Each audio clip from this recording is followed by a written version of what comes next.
എല്ലാവർക്കും യേശുവിൻ നാമത്തിൽ വന്ദനം. ഈ ആഴ്ചയുടെ സമാപന സമയങ്ങളിലോട്ട് നമ്മൾ കടന്നു വരികയാണല്ലോ.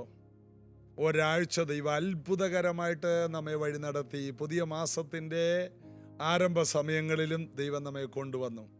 ഓരോ ദിവസവും പ്രാർത്ഥനയോടെ തുടങ്ങുക.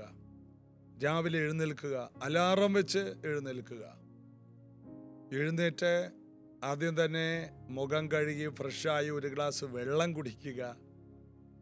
അതിനുശേഷം നന്ദി പറയുക. ഓരോ ദിവസവും ദൈവം എഴുന്നേറ്റ് വരുമ്പോൾ, കർത്താവ് എൻ്റെ കയ്യും കാലും ഒക്കെ അനങ്ങുന്നുണ്ട്, സ്തോത്രം, ഞാൻ കിടന്നുറങ്ങി, അങ്ങനെ താങ്ങിയത് കൊണ്ട് ഞാൻ എഴുന്നേറ്റു, നന്ദി പറഞ്ഞുകൊണ്ട് എഴുന്നേറ്റ് വരിക. ബൈബിൾ തുറന്ന് ബൈബിളിലെ ചില ഭാഗങ്ങൾ അങ്ങോട്ട് വായിക്കുക. ഉടനെ ദൈവം സംസാരിക്കാൻ തുടങ്ങും. ബൈബിൾ തുറക്കുമ്പോൾ ദൈവം വാ തുറക്കും. ബൈബിൾ അടക്കുമ്പോൾ ദൈവം വാ അടക്കും. ഒരിക്കലൊരു ദൈവദാസൻ പറഞ്ഞാണ്, ബൈബിൾ തുറക്കുമ്പോൾ ദൈവം സംസാരിക്കാൻ തുടങ്ങും, വാ തുറക്കാൻ തുടങ്ങും. നമ്മൾ ബൈബിൾ അടക്കുമ്പോൾ ദൈവം സംസാരം നിർത്തും. ദൈവം സംസാരിക്കുന്നത് ബൈബിളിൽ നിന്നാണ്. അതുകൊണ്ടാണ് എല്ലാ തിരുവെഴുത്തും ദൈവത്തിൻ്റെ ശ്വാസമാണ്. സംസാരിക്കുമ്പോൾ ദൈവത്തിൻ്റെ ശ്വാസം നമ്മിലേക്ക് വരും. അപ്പം നമുക്ക് ദൈവത്തിൻ്റെ വചനം കൊണ്ട് മാത്രമേ ജീവിക്കാൻ കഴിയൂ. ബൈബിൾ വായിക്കുക, എന്നിട്ട് പ്രാർത്ഥിക്കുക. ബൈബിളിൽ വായിച്ച ഭാഗം വെച്ച് തന്നെ അങ്ങോട്ട് പ്രാർത്ഥിക്കുക. കർത്താവേ, ഏലിയാവിനെ കുറിച്ച് ഞാൻ വായിച്ചതുപോലെ എന്നെയും അസാധാരണമായിട്ട് ഉപയോഗിക്കണമേ. ഏലീശയെക്കുറിച്ചാണ് വായിച്ചെങ്കിൽ അതുപോലെ ഉപയോഗിക്കണമേ. യെശയ്യാവിനെ കുറിച്ച് വായിച്ചെങ്കിൽ അതുപോലെ ഉപയോഗിക്കണമേ. യോഹന്നാനെ കുറിച്ച് വായിച്ചെങ്കിൽ അതുപോലെ ഉപയോഗിക്കണമേ. എല്ലാറ്റിൽ നിന്നും നല്ലത് മുറുകെ പിടിച്ചിട്ട് അങ്ങോട്ട് പ്രാർത്ഥിച്ച് എഴുന്നേൽക്കുക. അതിന് 2 മണിക്കൂർ വേണ്ട, 3 മണിക്കൂർ വേണ്ട, അരമണിക്കൂർ കൊണ്ടും ചെയ്യാം. 15 മിനിറ്റ് കൊണ്ട് പാടാണ്, കുറഞ്ഞത് അരമണിക്കൂർ കൊണ്ട്. എൻ്റെ അഭിപ്രായത്തിൽ 1 മണിക്കൂർ നിങ്ങൾ ദൈവസന്നിധിയിൽ രാവിലെ ഇരിക്കാതെ എഴുന്നേൽക്കരുത്. എന്നിട്ട് അല്പസമയം ഒന്ന് വ്യായാമം ചെയ്യുക. യൂട്യൂബിൽ നോക്കി കുറേ ചെറുപ്പക്കാർ, പെമ്പിള്ളേർ, ആമ്പിള്ളേർ ചാടുന്നത് പോലെ ആൻറ്റിമാർ ചാടരുത്, കാൽമുട്ടിനൊക്കെ ബുദ്ധിമുട്ടുണ്ടാകും. കുറേ കാലമായിട്ട് അനങ്ങാത്ത ശരീരം അവർ ചാടുന്ന പോലെ ചാടിയാൽ പിന്നെ ആംബുലൻസ് വിളിച്ചു കൊണ്ടുപോകേണ്ടി വരും. പതുക്കെ ഒന്ന് സ്ട്രെച്ച് ചെയ്യുക, കട്ടിലേക്ക് കിടന്നിട്ട് എഴുന്നേൽക്കുക. ചെറിയ പരിപാടിയൊക്കെ ചെയ്താൽ മതി. വലിയ പരിപാടികൾ മ്യൂസിക് ഇട്ടുകൊണ്ട് ചാടുന്നതിൻ്റെ ഒപ്പം നിങ്ങൾ ചാടരുത്. അവസാനം അസ്ഥികളൊക്കെ പെറുക്കി മാറ്റേണ്ടി വരും. അതിനൊന്നും ഇടയാകരുത്. രാവിലെ ചെറിയ സ്ട്രെച്ചിങ് ഒക്കെ ചെയ്യുക. പഞ്ചസാര ഒഴിവാക്കുക. പാല് അധികം ഉപയോഗിക്കാതിരിക്കുക. കാർബോഹൈഡ്രേറ്റ്, ചോറിൻ്റെ അളവ് കുറക്കുക. ഇങ്ങനെയൊക്കെ ചെയ്തു കഴിഞ്ഞാൽ നല്ല ആരോഗ്യമുള്ള ശരീരം, ആത്മീക ആരോഗ്യം, മാനസികാരോഗ്യം, നിങ്ങളുടെ ദേഹം, ദേഹി, ആത്മാവ് അനന്യമായിരിക്കണമെന്ന്. ആരും നിന്ദിക്കരുതെന്ന്. ശരീരം നോക്കിയാലും നിന്ദിക്കരുത്. മാനസിക കപ്പാസിറ്റി കണ്ടാൽ ആരും നിന്ദിക്കരുത്. ആത്മീയമായിട്ടും നല്ല സ്ട്രോങ് ആയിരിക്കണം. 3 കാര്യത്തിൽ നമ്മൾ മുൻപിലായിരിക്കണം. അങ്ങനെ നമ്മൾ മുന്നോട്ട് പോകുമ്പോൾ നമ്മുടെ സാമ്പത്തിക കാര്യമൊക്കെ നടക്കുമെന്നേ. ജീസസ് എവരിഡേ എന്ന് പറഞ്ഞ പ്രാക്ടിക്കലിൻ്റെ മീറ്റിംഗ് ആണ്. നിങ്ങൾ ഈ മീറ്റിങ്ങിനെ കുറിച്ച് എല്ലാവരോടും പറയണം, മറ്റുള്ളവർക്ക് ഷെയർ ചെയ്യണം. പ്രയോജനപ്പെടുന്നതൊക്കെ ഇതിൽ നിന്ന് വരുമെന്നേ. നമുക്കതിനായിട്ട് ഒരുങ്ങാം. നിങ്ങളുടെ സഹകരണങ്ങൾക്കായിട്ട് നന്ദി. നമുക്ക് നമ്മുടെ യേശു കർത്താവിനെ ചേർന്ന് പാടി ആരാധിക്കാം.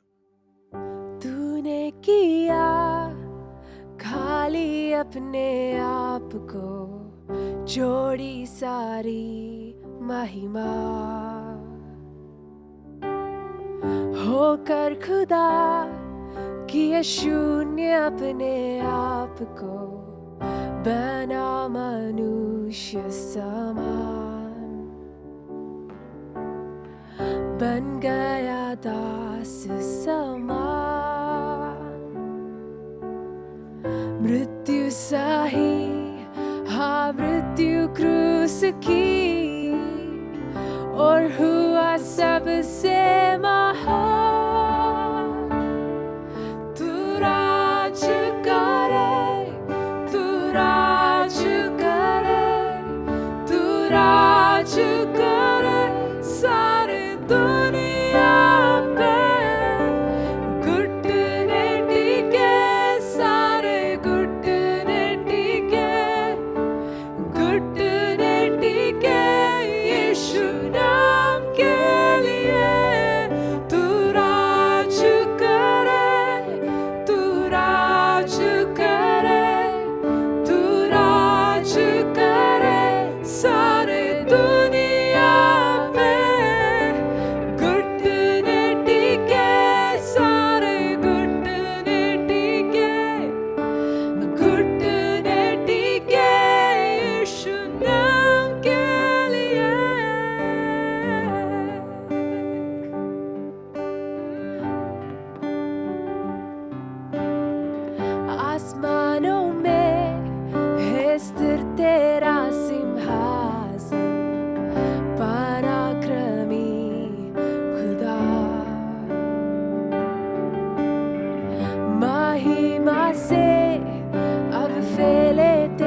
शासन कदमों पे सारा जहान, सजदे में हर इंसान, वध जो हुआ निर्दोष में मरा, तेरा है सारा अधिकार। तू राज करे, तू राज करे, तू राज करे सारी दुनिया पे।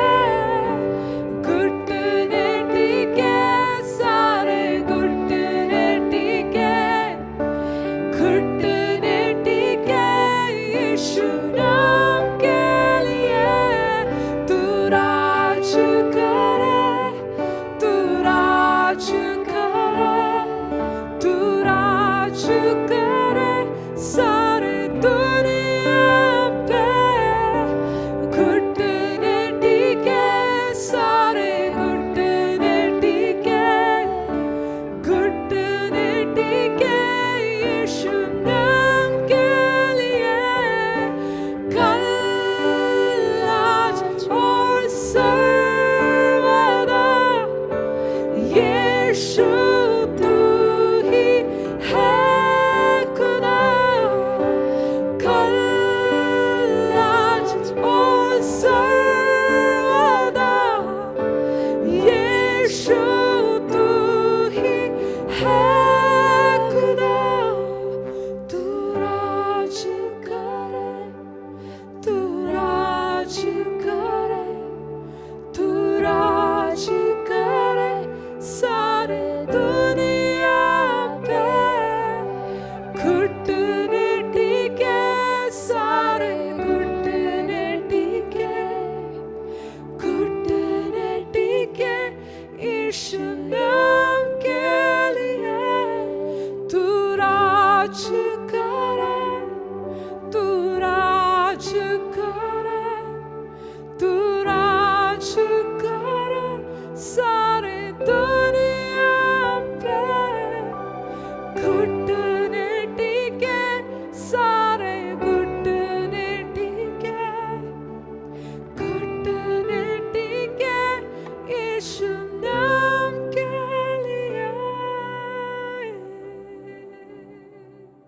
വാസ്തവത്തിൽ പരിശുദ്ധാത്മാവിനെ കുറിച്ച് സംസാരിക്കുന്നത് എന്തൊരു അനുഗ്രഹമാണ്. കാരണം വേദപുസ്തകം എഴുതിയതേ പരിശുദ്ധാത്മാവിലാണ്. വേദപുസ്തകത്തെ പൂർത്തിയാക്കിയതും പരിശുദ്ധാത്മാവാണ്. വേദപുസ്തകത്തെ നിവർത്തിയാക്കിയതിനും കന്യക ഗർഭം ധരിച്ചത് പരിശുദ്ധാത്മാവിനാൽ. ഒരു പുത്രൻ. അപ്പൊ വേദപുസ്തകത്തെ പൂർത്തിയാക്കാൻ കടന്നു വന്ന മശിഹ യേശു വന്നത് പരിശുദ്ധാത്മാവിലാണ്. യേശു പോകുമ്പോൾ പറഞ്ഞു, ഞാൻ പോയാൽ പരിശുദ്ധാത്മാവ് വരും, നിങ്ങൾ യെരൂശലേമിൽ കാത്തിരിക്കണം. ഇവരിപ്പോൾ മാളിക മുറിയിലാണ്. നമ്മളും ചില ദിവസങ്ങളായിട്ട് മാളിക മുറിയിലാണ്. ഒരു വലിയ മുഴക്കമുണ്ടായി, കൊടിയ കാറ്റടിച്ചു, അഗ്നിജ്വാല പോലെ പിളർന്ന നാവുകൾ എല്ലാവർക്കും പ്രത്യക്ഷമായി. പരിഹസിച്ചവർക്ക് പത്രോസ് മറുപടി കൊടുക്കുകയാണ്, അന്ത്യകാലത്ത് സകല ജഡത്തിന്മേലും ഞാൻ എൻ്റെ ആത്മാവിനെ പകരും. അതാണ് അപ്പോസ്തല പ്രവൃത്തി 2:17 ആ വാക്യത്തിൽ നമ്മൾ തുടർന്നുകൊണ്ടിരിക്കുകയാണ്. സകല ജഡത്തിന്മേലും എൻ്റെ ആത്മാവിനെ പകരും, നിങ്ങളുടെ പുത്രന്മാരും പുത്രിമാരും പ്രവചിക്കും, നിങ്ങളുടെ യൗവനക്കാർ ദർശനങ്ങളെ ദർശിക്കും. അത് 2 ദിവസം നമ്മൾ ചിന്തിച്ചു. ഇന്ന് നിങ്ങളുടെ വൃദ്ധന്മാർ, എല്ലായിടത്തും നിങ്ങളുടെ പുത്രന്മാർ പുത്രിമാർ, നിങ്ങളുടെ യൗവനക്കാർ, നിങ്ങളുടെ വൃദ്ധന്മാർ. നിങ്ങൾ പറഞ്ഞില്ലേ നിങ്ങളുടെ പിള്ളേരെ വെറുതെയാണ്, നിങ്ങളുടെ യൗവനക്കാർ വെറുതെയാണ്, നിങ്ങളുടെ പുത്രിമാരെ കൊണ്ട് വലിയ പ്രയോജനമില്ല, ജനിച്ചത് 3 പെണ്ണായിപ്പോയി, 4 പെണ്ണായിപ്പോയി. അതേ നിങ്ങളുടെ പുത്രിമാർ ഒരിക്കലും നന്നാകില്ലെന്ന് പറഞ്ഞ നിങ്ങളുടെ യൗവനക്കാർ, ഇത് സമയം കഴിഞ്ഞു പോയെന്ന് പറഞ്ഞ് കട്ടിലേ കിടക്കുന്ന നിങ്ങളുടെ വൃദ്ധന്മാർ, പെൻഷനായെന്ന് പറഞ്ഞുകൊണ്ട് വളരെ വിഷമിച്ചിരിക്കുന്ന നിങ്ങളുടെ വൃദ്ധന്മാർ, അഗതി മന്ദിരമേ ഉള്ളെന്ന് പറഞ്ഞ് വിഷമിച്ച് കരയുന്ന നിങ്ങളുടെ വൃദ്ധന്മാർ, എല്ലാം നിങ്ങളുടെ വൃദ്ധന്മാർ, നിങ്ങളുടെ യൗവനക്കാർ, നിങ്ങളുടെ പുത്രീ പുത്രന്മാർ. അതായത് നിങ്ങൾ ഒരിക്കലും ഇനി പ്രതീക്ഷയില്ലെന്ന് പറഞ്ഞ നിങ്ങളുടെ കുടുംബങ്ങളിലേക്ക് വലിയ വ്യത്യാസങ്ങൾ കടന്നു വരും. അതാണ് പരിശുദ്ധാത്മാവ് യോവേൽ മുഖാന്തരം നേരത്തെ പറഞ്ഞതിൻ്റെ നിവൃത്തിയാണ്. ഒരിക്കലും രക്ഷപ്പെടില്ലെന്ന് പറഞ്ഞതൊക്കെ പരിശുദ്ധാത്മാവിൻ്റെ കൂട്ടായ്മയിൽ വന്ന് രക്ഷപ്പെട്ടിട്ടുണ്ട്. ഞാൻ നിങ്ങളോട് പറയാം, നിങ്ങളുടെ മക്കളെ UK-ലോ അമേരിക്കയിലോ ഉഗാണ്ടയിലോ കൊയിലാണ്ടിയിലോ എവിടെ വേണമെങ്കിലും വിട്ടോ. ഒറ്റ കാര്യം, നിങ്ങളുടെ കുഞ്ഞുങ്ങൾ അവിടെ ചെല്ലുമ്പോൾ അവിടെ പരിശുദ്ധാത്മാവിൽ നിറഞ്ഞു നിൽക്കുന്ന ഒരു സഭയിലെ വിടാവൂ. തൊട്ടടുത്ത് നടന്നു പോകുന്ന ഒരു ചർച്ചുണ്ട്, ചത്തിരിക്കുന്ന ഒരു സഭ.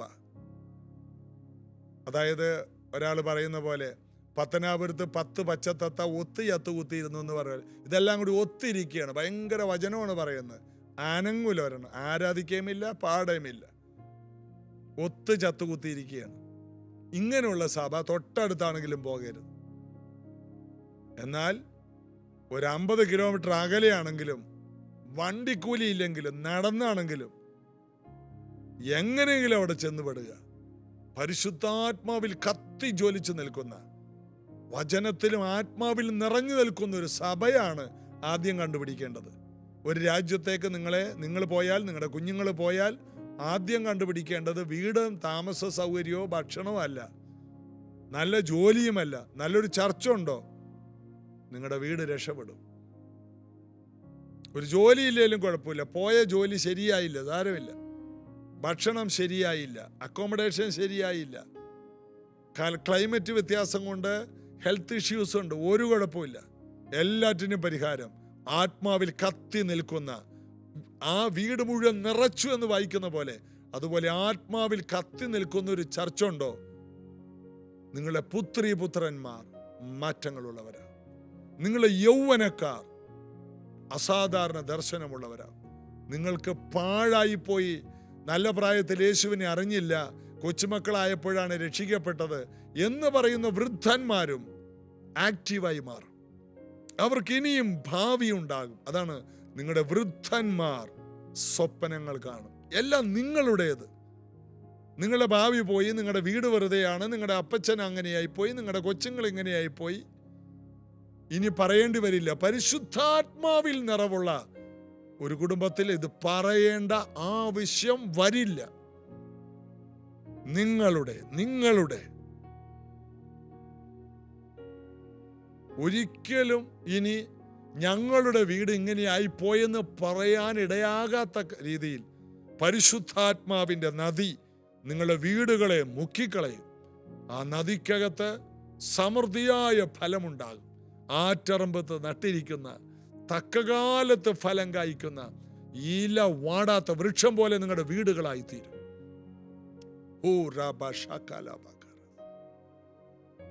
പറയുമ്പോൾ ഞാൻ നിങ്ങളോട് പ്രവചിക്കുക, നിങ്ങളുടെ വീട്, നിങ്ങളുടെ കുഞ്ഞുങ്ങൾ, നിങ്ങളുടെ ഭർത്താവ് പറയണം, ഇന്നു മുതൽ പറയണം, ഈ പരിശുദ്ധാത്മാവ് ഉള്ളതുകൊണ്ട് എൻ്റെ ഭർത്താവ് അനുഗ്രഹിക്കപ്പെടും, എൻ്റെ ഭാര്യ അനുഗ്രഹിക്കപ്പെടും, എൻ്റെ മക്കൾ അനുഗ്രഹിക്കപ്പെടും. ഞാൻ പരിശുദ്ധാത്മാവിൽ നിറഞ്ഞ ഒരു കൂട്ടായ്മയിലാണ് പോകുന്നത്. പ്രൈസ് ജനറേഷൻ ചർച്ചിൽ വരുന്നവർക്ക് ഈ ഒരു കാര്യം ധൈര്യമായിട്ട് പറയാം. ഞങ്ങൾ പോകുന്ന സഭ, ഞങ്ങൾ പോകുന്ന ചർച്ചിനകത്ത് പരിശുദ്ധാത്മാവുണ്ട്. ഞങ്ങൾ പോകുന്ന ചർച്ചിൽ ആത്മാവിൻ്റെ ദൂതുകളുണ്ട്. അതുകൊണ്ട് ഞങ്ങൾ അനുഗ്രഹിക്കപ്പെടും. ഞങ്ങൾ ആലപ്പുഴയിലാണെങ്കിലും, ഞങ്ങൾ അന്റാർട്ടിക്കയിലാണെങ്കിലും, ഞങ്ങളിൽ പരിശുദ്ധാത്മാവുള്ളത് കൊണ്ട് ഞങ്ങളുടെ ജീവിതം അത്ഭുതമായി മാറും. ഞങ്ങളുടെ വീടിൻ്റെ സാഹചര്യം മാറും. ആത്മാവിൽ നിറവുള്ളൊരു സഭയിൽ ചെന്നാൽ, നീ കടക്കണി കൊണ്ട് തീർന്നിരിക്കുമ്പോൾ ചെന്നാൽ നിന്റെ സാഹചര്യം മാറും. സാഹചര്യം മാറും വരെ ക്ഷമയോടെ ഇരിക്കണം. അല്ലാതെ സഭയിലുള്ളവരെ അടുത്തെല്ലാം നടന്ന് കടം മേടിച്ച് ആ സഭയിൽ നിന്ന് ചാടി വേറെ സഭയിൽ പോകരുത്. ക്ഷമയോടെ ദൈവത്തിൻ്റെ സമയം വരെ നിൽക്കണം. ഒരു ദിവസം അത് സംഭവിക്കും. പെട്ടെന്ന് അവരൊരുമിച്ച് കൂടിയിരുന്നപ്പോൾ പെട്ടെന്ന് ഒരു മുഴക്കമുണ്ടായി, ഒരു കൊടിയ കാറ്റടിച്ചു. ഇതുപോലെയാണ് നിന്റെ കടം മാറുന്നത്. പെട്ടെന്ന് ഒരു കുലുക്കമുണ്ടാകും, പെട്ടെന്ന് ഒരു ഉണർവിൻ്റെ അനുഗ്രഹത്തിൻ്റെ കാറ്റടിക്കും, പെട്ടെന്നായിരിക്കും കുഞ്ഞുങ്ങളുടെ ഭാവി തുറക്കുന്നത്, പെട്ടെന്നായിരിക്കും ഒരു അനക്കം ഉണ്ടാകുന്നത്. അതുവരെ ഒന്നുമില്ല, 10 ദിവസമായിട്ട് ഒന്നും കണ്ടില്ല. ഇതുപോലെ തന്നെയാണ് നിന്റെ ജീവിതത്തിലും മാറ്റങ്ങളും അഭിവൃദ്ധിയും ഉയർച്ചയും ഉണ്ടാകുന്നത്. യേശുവിൻ്റെ അടുക്കൽ വന്നിട്ട് യേശുവിലോട്ട് നോക്കണം. ഒരു നല്ല ചർച്ചിൽ ചെന്നിട്ട് ചർച്ചിലുള്ളവരുടെ പോക്കറ്റിലോട്ട് നോക്കരുത്, യേശുവിലോട്ട് നോക്കണം. കർത്താവിൽ അവൻ്റെ അമിത ബലത്തിലും ആശ്രയിക്കും. ഇതൊക്കെ പലരും പഠിക്കേണ്ട സത്യങ്ങളാണ്. ഇതൊക്കെ എന്നെ ദൈവം ഈ പുസ്തകത്തിൽ നിന്ന് പഠിപ്പിച്ചതാണ്. എത്ര വർഷമായി, ഇന്ന് വരെയും ഒരു സമ്പന്നനെ ആശ്രയിക്കേണ്ട ആവശ്യം വന്നിട്ടില്ല. എവിടെ പോയാലും ചെറിയവനെ കണ്ടാലും വലിയവനെ കണ്ടാലും അവരുടെ പോക്കറ്റിലോട്ട് നോക്കേണ്ടി വന്നിട്ടില്ല. കാരണം അവങ്കലേക്ക് നോക്കിയവർ പ്രകാശിതരായി. അച്ചായന്റെ പോക്കറ്റിലോട്ട് നോക്കിയവർ പ്രകാശിതരായി എന്ന് എഴുതിയിട്ടില്ല. അവരുടെ മുഖം യേശുവിലോട്ട് നോക്കിയാൽ മതി. ആരുടെ സമ്പത്ത് കണ്ട് അവരോട് ചങ്ങാത്തം കൂടരുത്, ആരുടെ ഇല്ലായ്മ കണ്ട് അവരെ അകറ്റുകയും അരുത്. കർത്താവിൽ എല്ലാവരും ഒരുപോലെ കാണുക. നമ്മൾ ക്രിസ്തുവിൻ്റെ അവയവങ്ങളാണ്. ചെറുതെന്നോ വലുതെന്നോ നിറമോ ഒന്നും ദൈവസഭയ്ക്കകത്തില്ല. എല്ലാം ക്രിസ്തുവിൽ ഒന്നത്രേ. ഈ തത്വത്തിൽ നിന്നാൽ പരിശുദ്ധാത്മാവ് ചലിക്കും. ഒരു നല്ല ചർച്ചുണ്ടോ? നിങ്ങൾക്ക് നല്ല ചർച്ച ഉണ്ടായിട്ട് കാര്യമില്ല. ആ കൂട്ടായ്മയിൽ എല്ലാ കൂട്ടായ്മകളിലും നിങ്ങളുണ്ടോ? സഭയെന്ന് പറഞ്ഞൊരു കൂട്ടായ്മയാണ്. ആ കൂട്ടായ്മയിലെ പരിശുദ്ധാത്മാവുമായിട്ടുള്ളൊരു ചലനത്തിൽ നിങ്ങളുണ്ടോ? യോഹന്നാനും അപ്പോസ്തലന്മാരും പറയുന്നത്, ഞങ്ങൾക്ക് കൂട്ടായ്മയുള്ളത് പിതാവിനോടും പുത്രനോടും പരിശുദ്ധാത്മാവിനോടുമാണ്. സഭയിൽ വരുമ്പോൾ മനുഷ്യരുമായിട്ടല്ല കൂട്ടായ്മ കൂടുതൽ ഉണ്ടാക്കേണ്ടത്. മനുഷ്യരായ നമ്മൾ ഒരുമിച്ച് നിന്ന് പരിശുദ്ധാത്മാവുമായിട്ട് കൂട്ടായ്മ ഉണ്ടാക്കണം, പിതാവുമായിട്ട് കൂട്ടായ്മ ഉണ്ടാക്കണം. അതുകൊണ്ട് 2 പേർ ഐക്യമത്യപ്പെട്ടാൽ, 2 or 3 പേർ എൻ്റെ നാമത്തിൽ കൂടിയാൽ ഞാനവിടെ ഉണ്ട്. കൂട്ടായ്മ ലഭിക്കുകയാണ്. അല്ലാതെ മനുഷ്യരെല്ലാം കുറേ ആണുങ്ങളും പെണ്ണുങ്ങളും ഒരുമിച്ച് കൂടി 16 പാട്ട് പാടി 15 പ്രസംഗം പറഞ്ഞാലൊന്നും അതൊന്നും ദൈവിക കൂട്ടായ്മയാകില്ല. ദൈവം ഇറങ്ങണം. വചനത്തിലും ആത്മാവിലും ജീവിക്കുന്നവരുടെ ഇടയിലോട്ട് കർത്താവ് ഇറങ്ങി വരും. പുറപ്പാട് പുസ്തകം 25-ാം അധ്യായത്തിൽ 8-ാം വാക്യം ഒക്കെ വായിക്കുമ്പോൾ, എനിക്ക് അധിവസിക്കേണ്ടതിന് നിങ്ങളൊരു ഒരു നിവാസം ഉണ്ടാക്കണം, എനിക്കൊരു താമസ സ്ഥലം ഉണ്ടാക്കണം, എനിക്ക് നിങ്ങളുടെ നടുവിൽ വസിക്കണമെന്ന്. എന്തൊരു ആഗ്രഹമാണ് കർത്താവിന്.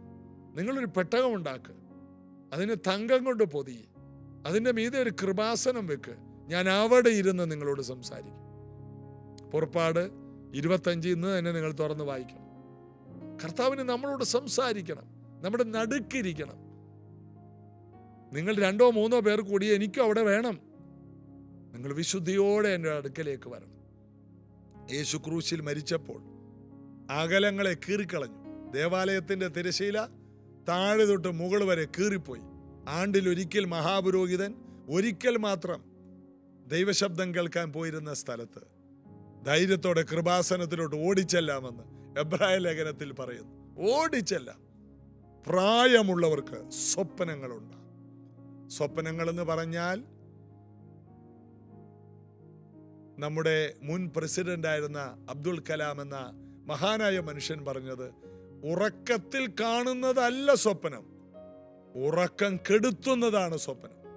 അതായത് ഉറങ്ങാൻ പറ്റുന്നില്ല, എനർജറ്റിക് ആകുകയാണ്, എഴുന്നേൽക്കുകയാണ്, യാത്ര ചെയ്യുകയാണ്, കഷ്ടപ്പെടുകയാണ്, അധ്വാനിക്കുകയാണ്.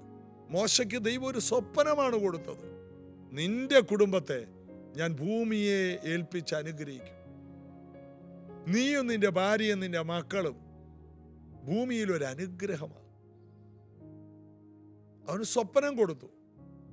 ഇനി ആരും നിന്റെ വാക്ക് കേട്ടില്ലെങ്കിലും നിന്റെ കുടുംബത്തെ ഞാൻ അനുഗ്രഹിക്കും. നോഹ ഒരു പെട്ടകം പണിതു. വലിയൊരു സ്വപ്നമുണ്ടായിരുന്നു, എൻ്റെ കുടുംബം രക്ഷപ്പെടണം. വൃദ്ധനായ മനുഷ്യൻ, 500 വയസ്സ്, 600 വയസ്സായപ്പോഴും ദൈവത്തിൻ്റെ അനുഗ്രഹങ്ങൾ പിടിച്ചുകൊണ്ടിരിക്കുകയാണ്. 500-ാമത്തെ വയസ്സിൽ 75 വയസ്സ് 80 വയസ്സും 90 വയസ്സൊക്കെ ആയപ്പോഴേ, അല്ല അതൊക്കെ വലിയ കാര്യമായിട്ട് കൂട്ടുകയാണ്. ഒരു കാര്യം അറിയാമോ? ദൈവം പറഞ്ഞത് മനുഷ്യന്റെ ആയുസ് 120 എന്നാണ്. എനിക്ക് മനസ്സിലാകുന്നില്ല, മനുഷ്യന്റെ ആയുസ് 70, ഏറിയാൽ 80. അത് മോശ തന്റെ കഷ്ടപ്പാട് വന്നപ്പോൾ പറഞ്ഞതാണ്. എന്നാൽ ദൈവം പറഞ്ഞത് ഇനി മുതൽ മനുഷ്യന്റെ ആയുസ് 120 വരെ എന്നാണ്. ഇപ്പോഴും 120 വയസ്സ് വരെയൊക്കെ ജീവിച്ചിരിക്കുന്ന മനുഷ്യർ ചൈനയിലും മറ്റു പല ഗ്രാമങ്ങളിലും, ടൗണിലുണ്ടാകാൻ സാധ്യത കുറവാണ്. കാരണം കുത്തിയിരിപ്പല്ലേ, ഭക്ഷണം ഫാസ്റ്റ് ഫുഡൊക്കെ അല്ലേ. ഗ്രാമങ്ങളിൽ നടക്കുകയും അധ്വാനിക്കുകയും വയലിൽ ജോലി ചെയ്യുകയും പ്രകൃതിയുമായി ഇണങ്ങിച്ചേരുകയും ചെയ്യുന്ന, മണ്ണുമായിട്ടും സാഹചര്യങ്ങളുമായിട്ടും സൂര്യപ്രകാശത്തിലും മഴയത്തും ഒക്കെ യാത്ര ചെയ്യുന്ന ആൾക്കാർക്ക് ദീർഘായുസ് ഉണ്ടാകും. അപ്പൊ അങ്ങനെയുള്ള പല ഗ്രാമങ്ങളിൽ, ചെറിയ ചെറിയ രാജ്യങ്ങളിൽ, സമ്പന്ന രാജ്യത്തിലല്ല, ദരിദ്ര രാജ്യങ്ങളിൽ വലിയ പണമൊന്നുമില്ല അവർക്ക്, പക്ഷെ അവർക്ക് കാര്യങ്ങൾ അറിയാം. ഒരു പ്രകൃതിയുമായിട്ട് ഇണങ്ങുകയാണ്. അപ്പൊ 120 വയസ്സ് വരെയൊക്കെ ജീവിക്കുന്ന മനുഷ്യരുണ്ട്. അവർക്കിപ്പോഴും സ്വപ്നങ്ങളുണ്ട്. അവർ യേശുവിനെ സ്വീകരിച്ചവരല്ല. എന്നാൽ രക്ഷിക്കപ്പെട്ടവർക്ക് 80-ാമത്തെ വയസ്സിലാണോ 90-ാമത്തെ വയസ്സിലാണോ ഇനിയും സ്വപ്നം ഉണ്ടെന്ന്. 120 വയസ്സ് വരെ. മോശയ്ക്ക് സ്വപ്നം ലഭിച്ച ശേഷം അവന്റെ കണ്ണു മങ്ങിയില്ല, ദേഹബലം ക്ഷയിച്ചില്ല. നീയാണ് മോശയെ അവരെ വിടുവിച്ചു കൊണ്ടുവരുന്നത്. അവന്റെ അകത്ത് ദൈവം ഒരു ചിത്രം കൊടുത്തു. ആ കാര്യം നടക്കും വരെ അവന്റെ കണ്ണു മങ്ങുന്നില്ല, ദേഹബലം ക്ഷയിക്കുന്നില്ല. ഇത് കേൾക്കുന്ന പലരുടെയും കണ്ണിന്റെ കാഴ്ച വർദ്ധിക്കട്ടെ. ശരീരത്തിന്റെ ബലഹീനതകൾ മാറി ബലമുള്ളതാകട്ടെ. 70 81 അടുക്കുന്നു. മേല പറയരുത്. 120 എന്നങ്ങോട്ട് പറഞ്ഞേക്ക്. 120 എന്ന് പറയുമ്പോൾ കട്ടിലേക്ക് കിടക്കുന്ന കാര്യമല്ല. സ്വപ്നമുള്ള 120, സ്വപ്നമുള്ള 110, സ്വപ്നമുള്ള ആക്റ്റീവായിരിക്കുന്ന. അതാണ് മോശയ്ക്ക് സ്വപ്നം കിട്ടിയപ്പോൾ അവൻ ആക്റ്റീവായി. പെട്ടകം പണിയാണ്. ആരും ചെയ്യാത്ത കാര്യങ്ങൾ ചെയ്യുന്ന ഒരു വാർദ്ധക്യം. യൗവനക്കാർക്ക് ചെയ്യാൻ കഴിയാത്തത്, പണക്കാർക്ക് ചെയ്യാൻ കഴിയാത്ത ഒരു വാർദ്ധക്യം. ആരോടൊക്കെ ദൈവാത്മാവ് ഇടപെടുകയാണ്. അത് സംഭവിക്കും നിങ്ങളുടെ വൃദ്ധന്മാർ, നിങ്ങളുടെ യൗവനക്കാർ, നിങ്ങളുടെ പുത്രീപുത്രന്മാർ, നിങ്ങളുടെ വൃദ്ധന്മാർ. ഒരിക്കലും നന്നാകില്ലെന്ന് പറഞ്ഞതെല്ലാം, സമയം കഴിഞ്ഞുപോയെന്ന് പറഞ്ഞതെല്ലാം, ആരും ചെയ്യാത്ത കാര്യങ്ങൾ ചെയ്യും. വിശ്വസിക്കാം, പ്രാർത്ഥിക്കാം. യേശു കർത്താവേ, ഇന്ന് ഈ വചനങ്ങൾ കേട്ട എല്ലാ പ്രിയപ്പെട്ടവർക്കും അവരുടെ പ്രായത്തെ വെല്ലുന്ന ആരോഗ്യവും പ്രായത്തെ വെല്ലുന്ന കാഴ്ചയും അവർക്ക് കൊടുക്കണം. അവർ ആക്റ്റീവായി മാറട്ടെ. വെറുതെ ഇരുന്ന് വായിക്ക് രുചിയില്ല, ഗുളിക കഴിക്കാൻ വേണ്ടിയുള്ള ജീവിതം, ചാകും വരെ ഗുളിക കഴിച്ച് ചാകുക എന്നുള്ള ചിന്താഗതി മാറി അതെല്ലാം എടുത്ത് കളഞ്ഞിട്ട് എഴുന്നേറ്റ് നടക്കട്ടെ. എഴുന്നേറ്റ് കിടക്കെടുത്ത് വീട്ടിൽ പോകാമെന്ന് യേശുവേ 38 വർഷം കിടന്നവനോട് കർത്താവ് പറഞ്ഞില്ല. അതുപോലെ അവർ എഴുന്നേൽക്കട്ടെ, സൗഖ്യമാകട്ടെ. ശാരീരിക ബലം, മാനസിക ബലം, ആത്മിക ബലം ഉണ്ടാകട്ടെ. എൻ്റെ ഭർത്താവില്ല, എൻ്റെ ഭാര്യയില്ല, എൻ്റെ കുഞ്ഞുങ്ങളില്ല, എനിക്ക് മക്കളില്ല, ഇങ്ങനെയൊക്കെയുള്ള റീസണുകൾ പറഞ്ഞുകൊണ്ട് സ്വയം പഴിച്ചുകൊണ്ട് ജീവിതം കളയുന്നവര് ഇന്ന് മുതൽ ചാർജുള്ളവരായി മാറട്ടെ, ശക്തിയുള്ളവരായി മാറട്ടെ. അനുഗ്രഹിക്കും യേശുവിൻ നാമത്തിൽ. ആമേൻ. ഞാൻ വിശ്വസിക്കുന്ന അപ്പോസ്തല പ്രവൃത്തി തീരുന്നതിന് മുമ്പ് നിങ്ങൾ വലിയ ശുശ്രൂഷകരായി ഭൂമിയുടെ അറ്റത്തോളം പോകട്ടെ എന്ന്, അപ്പോസ്തല പ്രവൃത്തി 1:8 പോലെ സംഭവിക്കട്ടെ എന്ന്, അത് പൂർത്തിയാകട്ടെ എന്ന് ഞാൻ ആശംസിക്കുന്നു. നാളെ നമുക്ക് അനുഗ്രഹിക്കപ്പെട്ട സഭായോഗം രാവിലെ 8 മണിക്കുണ്ട്. എല്ലാവരും കടന്നു വരണം. അയൽ സംസ്ഥാനങ്ങളിലുള്ളവർക്ക് വണ്ടി ഓടിച്ചു വരാം. അയൽ ജില്ലകളിലുള്ളവർക്ക് രാവിലെ യാത്ര ആരംഭിച്ചാൽ ആലപ്പുഴയിലെത്താം. ഒരുമിച്ച് കൂടാം, ഒരുമിച്ച് ബലപ്പെടാം, ഒരുമിച്ച് ശക്തിപ്പെടാം. കർത്താവിൽ അനുഗ്രഹിക്കപ്പെട്ട ഒരു ജീവിതം നയിക്കാൻ നമുക്ക് കഴിയും. തിങ്കളാഴ്ച മുതൽ വീണ്ടും ജീസസ് എവരിഡേ തുടരുന്നതാണ്. മറ്റുള്ളവർക്ക് ഈ വീഡിയോകൾ ഷെയർ ചെയ്താൽ അവർ അനുഗ്രഹിക്കപ്പെടും. God bless U.